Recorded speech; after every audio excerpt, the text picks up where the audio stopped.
कैसे हैं आप सब? I wish you all are fine. तो आज स्टार्ट करते हैं हमारा नेक्स्ट टॉपिक बायोलॉजिकल क्लासिफिकेशन का part 5 kingdom plantae. Kingdom plantae जो ये टॉपिक है यहाँ पे बहुत डिटेल्स में नहीं दिया है, क्योंकि आपको तो पता ही है किंगडम प्लांटी नेक्स्ट पूरा चैप्टर है, इसीलिए इसमें थोड़ा बहुत इंट्रोडक्शन ही दिया हुआ है। किंगडम प्लांटी के बारे में हम देखते हैं। Kingdom Plantae include all eukaryotic chlorophyll containing organisms commonly called plant। Kingdom Plantae में सारे के सारे eukaryotic chlorophyll containing organisms include होते हैं, जिसको हम कॉमनली क्या बोलते हैं? प्लांट बोलते हैं। A few members are partially heterotrophic such as insectivorous plants और parasites। इसके कुछ members कैसा होते हैं? पार्शियली हेटरोट्रॉफिक होते हैं, जैसे कि इंसेक्टिवोरस प्लांट और parasitic plants. Bladderworts, Venus fly trap are examples of insectivorous plants. Cuscuta is example of parasite, तो आपको समझ में आ ही गया होगा। वेनस फ्लाई ट्रैप और ब्लेडर ओट किस चीज़ का एग्जाम्पल है? इंसेक्टिवोरस प्लांट का एग्जाम्पल्स है, और कैस्क्यूटा प्लांट्स पैरासिटिक प्लांट का एग्जाम्पल है। Plant cell have an eukaryotic structure with prominent chloroplast cell wall mainly made of cellulose। इस प्लांट किंगडम प्लांटी में जो प्लांट्स होते हैं उसका जो सेल्स होता है वो यूकैरियोटिक होता है, और उसके पास सेल वॉल भी होता है। प्लांट सेल के पास क्या होता है? सेल वॉल होता है, और वो सेल वॉल कॉमनली किस चीज़ का बना होता है? सेलुलोज का बना होता है। और इस सेल में एक नया ऑर्गेनेल्स प्रेजेंट होता है जिसको हम कहते हैं क्लोरोप्लास्ट। प्लांट सेल में क्लोरोप्लास्ट नाम का एक सेल ऑर्गेनेल्स प्रेजेंट होता है। Eukaryotic cell structure in detail chapter 8। हम यूकैरियोटिक सेल का स्ट्रक्चर डिटेल में कौन से चैप्टर में पढ़ने वाले? आगे आने वाले चैप्टर 8 में। चैप्टर का नाम क्या होगा? The cells. Plantae includes algae, bryophyte, pteridophyte, gymnosperms and angiosperms. Plant में इसके कुछ ग्रुप्स होते हैं: algae, bryophyte, pteridophyte, gymnosperm and angiosperms. Life cycle of plant has two distinct phases, the diploid saprophytic and haploid gametophytic.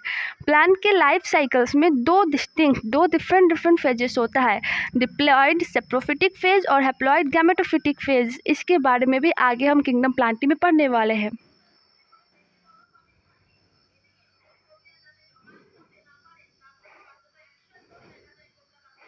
that alternate with each other the length of the haploid and diploid phases, and whether these phases are free living dependent others vary among different group in plants।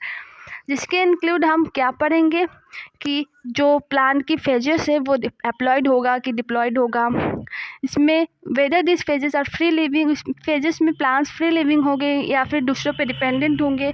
इन सारे plant के groups में इन सब चीज़ों के बारे में हम पढ़ने वाले हैं। This phenomena is called alternation of generation. और ये डिफरेंट जो फेनोमेना होता है इसको हम कहते हैं alternation of generation. So you will study further details of this kingdom in chapter 3। तो नेक्स्ट हम पॉइंट देखते हैं। नेक्स्ट टॉपिक क्या है? नेक्स्ट टॉपिक है हमारा किंगडम एनिमिलिया। ठीक है, नेक्स्ट टॉपिक हमारा किंगडम एनिमिलिया है, और किंगडम एनिमिलिया भी यहाँ पे डिटेल में नहीं दिया हुआ है, क्योंकि किंगडम एनिमिलिया का भी नेक्स्ट चैप्टर है, चैप्टर नंबर 4। तो देख लेते हैं इसमें किंगडम एनिमिलिया के बारे में क्या लिखा गया इंट्रोडक्शन में। This kingdom is characterised by heterotrophic eukaryotic organisms that are multicellular and their cells like cell walls. हम सभी को पता है एनिमल सेल्स में कोई भी सेल वॉल नहीं होता है। ये हेटरोट्रॉफिक यूकैरियोटिक ऑर्गेनिज्म से और मल्टी सेलुलर है, ये सिंगल सेल नहीं होता, ये मल्टी सेलुलर होता है। दे डायरेक्टली और indirectly depend on plants for food. ये डायरेक्टली या तो इनडायरेक्टली अपने भोजन के लिए किन पे डिपेंड होते हैं? प्लांट्स पे डिपेंड होते हैं। They digest their food in an internal cavity and store food reserves as glycogen और फैट। वो अपने भोजन को कैसे डाइजेस्ट करते हैं? उनकी बॉडी के अंदर कैविटी होती है, जैसे कि हमारे बॉडी के अंदर कौन सी कैविटीज़ है? Stomach, intestines. तो वैसे ही हमारे बॉडी के अंदर इंटरनल कैविटीज़ होती है जिसमें हम अपना भोजन डाइजेस्ट करते हैं, और अपने भोजन को अपने बॉडी में ग्लाइकोजन और फैट के रूप में स्टोर करके रखते हैं। Their mode of nutrition is holozoic. और एनिमल्स का जो न्यूट्रिशन का जो मोड होता है वो कौन सा मोड होता है, हेलोजोइक मोड होता है। Bye injection of food, injection of food होता है इसीलिए हेलोजोइक, क्योंकि इंजेक्शन में क्या होता है, हम फूड को च्यू करते हैं और फूड को अंदर निगलते हैं, इस प्रोसेस को इंजेक्शन ऑफ फूड कहते हैं। They follow a definite growth pattern and grow into adult that have definite shape and size. ये जो एनिमल्स होते हैं वो अलग अलग ग्रोथ पैटर्न को फॉलो करते हैं और ये फिर ग्रो होकर क्या बन जाते हैं, एडल्ट बन जाते हैं। जब एनिमल्स ग्रो होकर एडल्ट बन जाता है तो उनका साइज और शेप एक निश्चित हो जाता है, उसका फिर से चेंज उसको नहीं हो सकता। ऐसे प्लांट्स अपनी टहनियाँ बढ़ा सकती है, नए नए टहनियाँ निकाल सकती है, फैल सकती है, लाइफ टाइम तक अपने शेप को चेंज करती रहती है प्लांट्स। लेकिन एनिमल्स का शेप और साइज एडल्ट होने के बाद निश्चित हो जाता है, वो कभी नहीं बदलता। Higher forms show elaborate sensory and neuromotor mechanism. जो हायर फॉर्म्स होता है एनिमल किंगडम के, जो हायर फॉर्म्स के जो ऑर्गेनिजम्स होते हैं वो क्या शो करते हैं, elaborate sensory and neuromotor mechanisms. उसकी बॉडी में एक अलग ही न्यूरोमोटर मैकेनिज्म्स होते हैं और कुछ इलेबोरेट सेंसरी न्यूरॉन्स होते हैं, सेंसरी सेंस होते हैं। हमको पता ही है 5 सेंसेस हमारी बॉडी में होती है, हम लोग भी किंगडम एनिमलिया में है। ह्यूमंस बीइंग किंगडम एनिमलिया के अंदर ही आता है। Most of them are capable of locomotion. जो किंगडम एनिमलिया में सबसे ज़्यादा जो ऑर्गेनिजम्स होता है वो खुद से अपना लोकोमोशन कर सकता है, one place to another place move कर सकता है। The sexual reproduction is by copulation of male and female follow by embryological development. और सेक्सुअल रिप्रोडक्शन कैसे होता है, मेल और फीमेल के कॉपुलेशन के द्वारा होता है, जिसके बाद एम्ब्रियोलॉजिकल डेवलपमेंट होता है। Silent feature of various phyla are describe in chapter 4।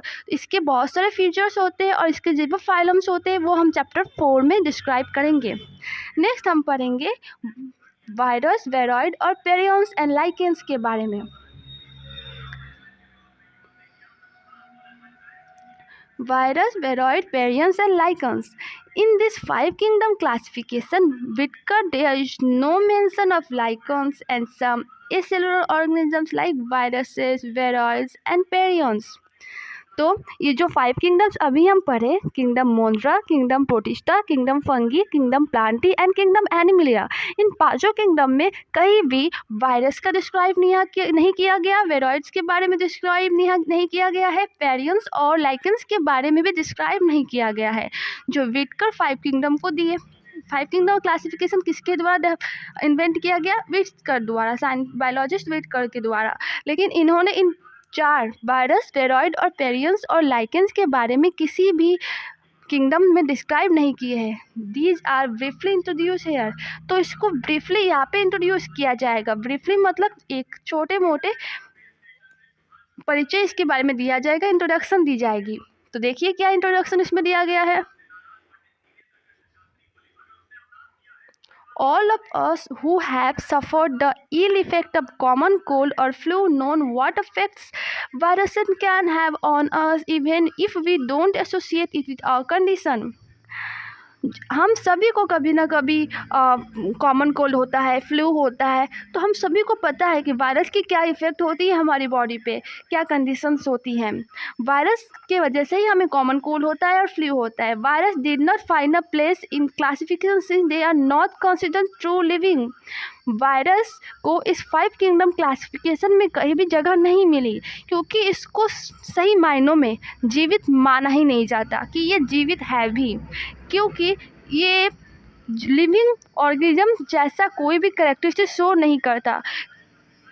जब ये किसी होस्ट के बॉडी में जाता है तब थोड़ा बहुत लिविंग कैरेक्टरिस्टिक शो करता है, लेकिन जब किसी होस्ट की बॉडी में नहीं होता वायरस तो ये कोई भी लिविंग कैरेक्टरिस्टिक्स को शो नहीं करता, इसीलिए इसको ट्रूली लिविंग माना ही नहीं जाता। If we understand living as those organism that have cell structure, this viruses are non cellular organisms. इस वायरस में ये जो वायरस है एक नॉन सेलुलर ऑर्गेनिजम्स है। They are characterised by having inert crystalline structure outside the cell wall living cell. इसकी body एक crystalline structure जैसी होती है और इसकी बॉडी में कोई सेल ही नहीं होता, ये किसी सेल का बना ही नहीं होता, ये नॉन सेलुलर ऑर्गेनिज्म है, इसीलिए इसको लिविंग नहीं माना जाता।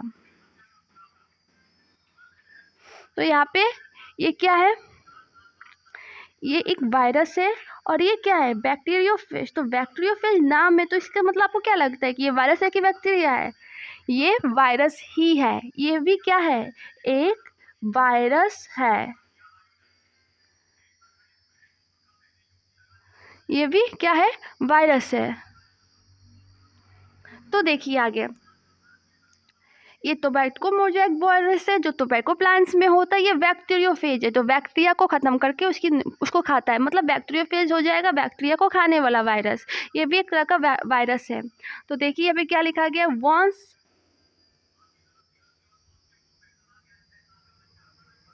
once they infect a cell, they take over the machinery of the host cell to replicate themselves, killing the host। अगर एक बार ये किसी सेल को इन्फेक्ट कर देता है तो वो सेल को खुद से रेप्लिकेट कर देता है, मतलब होस्ट को मार देता है, उसकी जगह खुद ले लेता है। Would you sell virus living और नॉन लिविंग? आपको क्या लगता है कि जो वायरस है, would you call viruses living और नॉन लिविंग? आप वायरस को क्या बोलेंगे, लिविंग बोलेंगे कि नॉन लिविंग बोलेंगे? तो देखिए क्या बोला गया है, वायरस मीन्स वेनम और पॉइजनस फ्लूइड। वायरस का मतलब होता है वेनम या फिर पॉइजनस फ्लूइड, मतलब एक जहरीला लिक्विड, जहरीला द्रव्य। दिमित्री इवानोव्स्की 1892 ये recognise certain microbes as casual organisms of the mosaic disease of tobacco. जो दिमित्री थे 1892 में कुछ रिकॉग्नाइज किए, कुछ चीज़ों का पता लगाए, जैसे कि मोज़ेक डिजीज जो टोबैको प्लांट में होता है, उसमें कुछ माइक्रोब्स प्रेजेंट होता है, माइक्रोब्स, किसी माइक्रोब्स की वजह से टोबैको प्लांट में मोज़ेक डिजीज होता है। These were found to be smaller than bacteria because they pass through bacteria proof filters. फिर पता लगा कि जो माइक्रोब्स मोज़ेक डिजीज को कॉज करता है टोबैको प्लांट्स में, वो ऑर्गेनिजम्स या फिर माइक्रोब्स बैक्टीरिया से भी छोटा होता है, स्मॉल होता है, क्योंकि वो बैक्टीरिया प्रूफ जो फिल्टर होता है उसको भी क्या कर रहा था, उससे भी पास हो जा रहा था, उससे भी निकल के बाहर जा रहा था। फिर यहाँ पे M.W. बेजर्निक 1898 demonstrated that extract of the infected plant of tobacco could cause infection in healthy plants, and named a new pathogens virus and called fluid as Contagium vivum fluidum, infect living fluid। M.W. बेजर्निक 1898 में ये demonstrate किए, ये पता लगाए कि जो tobacco plant में जो ये इन्फेक्शन हो रहा है, ये एक जिससे ये इन्फेक्शन हो रहा है टोबैको मोज़ेक प्लांट में, जो टोबैको प्लांट में जो मोज़ेक डिजीज़ हो रहा है, ये जो इन्फेक्शन हो रहा है उसको कॉज करने वाला कोई नया ही पैथोजन है जो अब तक पता नहीं चला। इसीलिए उन्होंने इस पैथोजन का नाम क्या रखा, वायरस रखा। और इसका मतलब क्या बोला, फ्लूइड। वो एक फ्लूइड है जिसको बोला गया contagium vivum fluidum. Infectious living fluid, एक लिविंग फ्लूइड है जो इन्फेक्टियस है, मतलब हर चीज़ को इन्फेक्ट कर देता है। फिर एक और बायोलॉजिस्ट आए, WM Stanley 1935, WM Stanley 1935, so that virus could be crystallized and crystal consists largely of proteins। Virus crystallised भी हो सकता है, उन्होंने ये शो करके दिखाया कि वायरस क्रिस्टलाइज्ड भी हो सकता है, और वो प्रोटीन्स का एक क्रिस्टल्स में, उसके अंदर प्रोटीन का क्रिस्टल्स होता है।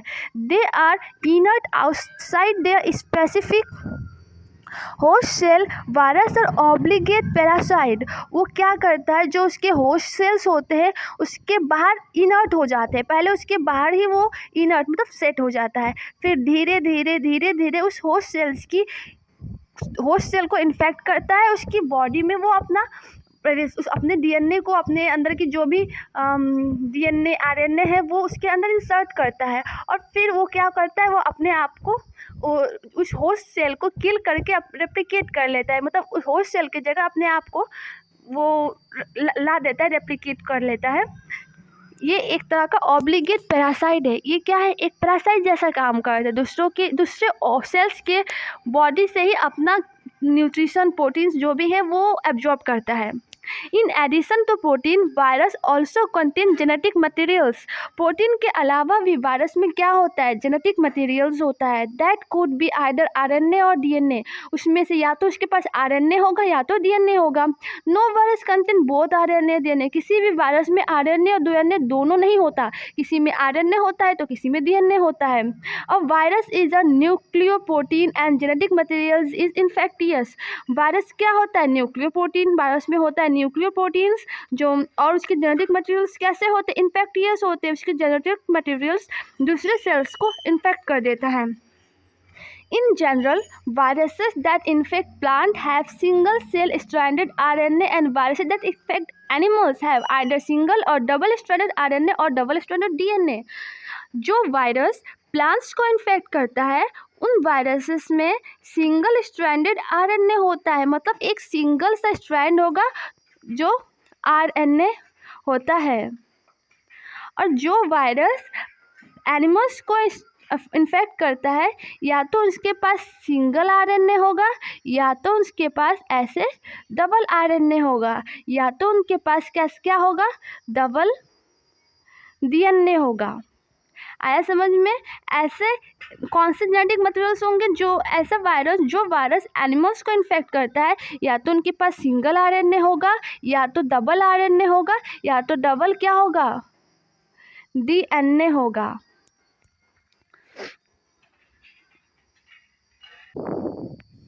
जो वायरस प्लांट्स को इन्फेक्ट करता है उन वायरस में सिंगल स्ट्रैंडेड आरएनए होता है और जो वायरस एनिमल्स को इन्फेक्ट करता है उन वायरसेस में डबल स्ट्रैंडेड आरएनए होता है और डबल स्ट्रैंडेड डीएनए होता है और सिंगल स्ट्रैंडेड आरएनए भी होता है। बैक्टीरियल वायरस और bacteriophage virus that infect the bacteria are usually double stranded DNA virus. जो वायरस बैक्टीरिया को इन्फेक्ट करता है उन वायरसेस में डबल स्ट्रैंडेड डीएनए प्रेजेंट होता है। The protein code called capsid made of cell subunit called capsomers. Virus के ऊपर प्रोटीन का कोड प्रेजेंट होता है जो capsid made of small subunit, जो कैप्सिड के स्मॉल सब यूनिट्स के बने होते हैं, इसीलिए उस प्रोटीन कोड को हम कैप्सोमर्स कहते हैं। प्रोटेक्ट द न्यूक्लिक एसिड, जो वायरस के न्यूक्लिक एसिड को प्रोटेक्ट करने का काम करता है। This capsomers are arrange in helical और पॉलीहेड्रल ज्योमेट्रिक फॉर्म। ये जो कैप्सोमर्स होता है वो पॉलीहेड्रिक या फिर हेलिकल ज्योमेट्रिक फॉर्म में अरेंज्ड होता है, इस टाइप का। अभी हमको दिखा रहे हैं किस टाइप का होता है। ये देखिए, ये है पॉलीहेड्रोमल या ज्योमेट्रिकल फॉर्म, इस टाइप का कुछ कैप्सिड का बना होता है जो क्या करता है, वायरस के न्यूक्लिक एसिड को प्रोटेक्ट करने का काम करता है।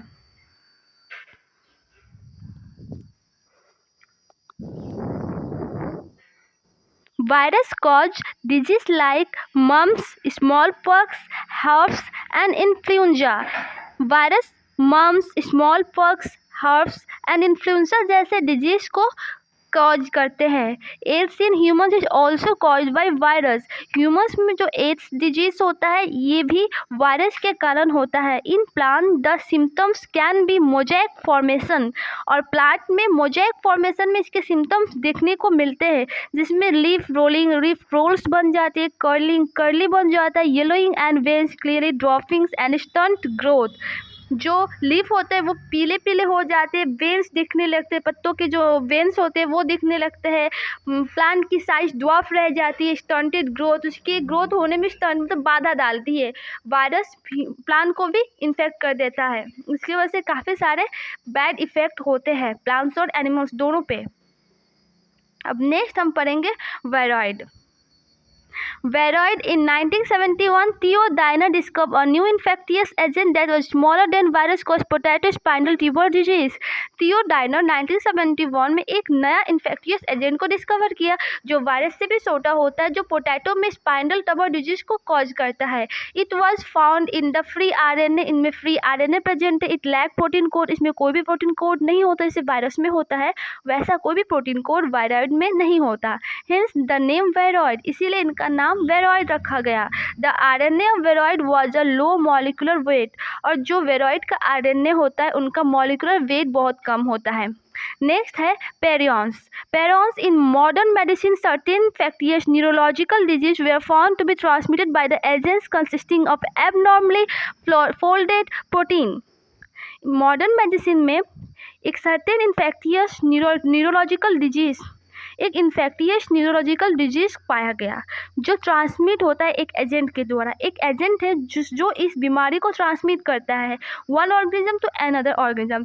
वो एजेंट की बॉडी में एबनॉर्मली फोल्डेड प्रोटीन पाया जाता है। The agent was similar in size to virus, और ये एजेंट वायरस के साइज जैसा ही होता है। This agents were called prions, और इसी एजेंट को हम पेरियंस कहते हैं। The most notable disease caused by prion are bovine spongiform encephalopathy BSE, bovine spongiform encephalopathy, जिसको शॉर्ट फॉर्म में BSE कहेंगे। Commonly call mad cow disease in cattles में ये डिजीज होता है, इसको हम कॉमनली मेड काउ डिजीज कहते हैं, और इसको हम इस डिजीज का नाम है BSE, जो पेरियंस के कारण होता है। और पेरियंस किस टाइप के डिजीज को कॉज करता है? न्यूरोलॉजिकल डिजीज, मतलब ये न्यूरॉन सिस्टम को, एनिमल्स की बॉडी का न्यूरॉन सिस्टम को ही डिस्टर्ब कर देता है। And it's analogous variant CR-Jacob disease in human CJD, जिसको एक ह्यूमंस में भी न्यूरोलॉजिकल डिजीज होता है जिसका नाम है CGD, सीआर-जैकब डिजीज, जो ह्यूमंस के न्यूरॉन सिस्टम को इफेक्ट करता है। नेक्स्ट हम पढ़ेंगे लाइकेंस के बारे में। Lichens are symbiotic associations that is mutually useful associations between algae and fungi. Lichens algae और fungi का बीच का एक लिंक है जो होता है lichen, जो एक symbiotic है। The algae component is known as phycobiont, और algae के इस component को हम phycobiont कहते हैं, and fungal component as mycobiont, और fungi के component को mycobiont कहते हैं। Which are eutrophic and heterotrophic, जो एक eutrophic होता है और एक heterotrophic होता है। Algae prepare food for fungi and fungi provide shelter and absorb minerals, nutrients and water for its partner. Algae क्या होता है? eutrophic होता है, fungi होता है heterotrophic।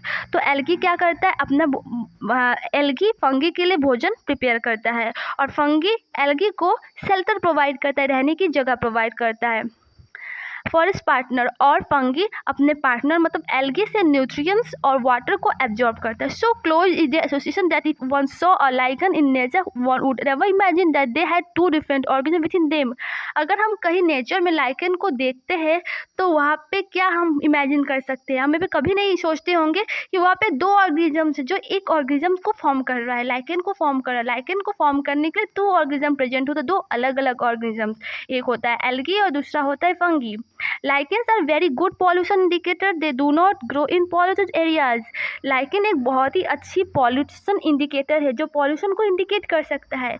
अगर कहीं हमें lichen किसी कोई ऐसा place है जहाँ पे आसपास कहीं भी उस एरिया में कहीं भी अगर हमको लाइकन नहीं देखने को मिल रहा, मतलब वहाँ की पॉल्यूशन की जो लेवल है वो काफ़ी हाई है, क्योंकि लाइकन कभी भी पॉल्यूटेड एरियाज में ग्रो नहीं करता है। तो ये बायोलॉजिकल क्लासिफिकेशन का चैप्टर हुआ ख़त्म। अब हम मिलेंगे नेक्स्ट चैप्टर में प्लांट किंगडम में। तब तक के लिए थैंक यू।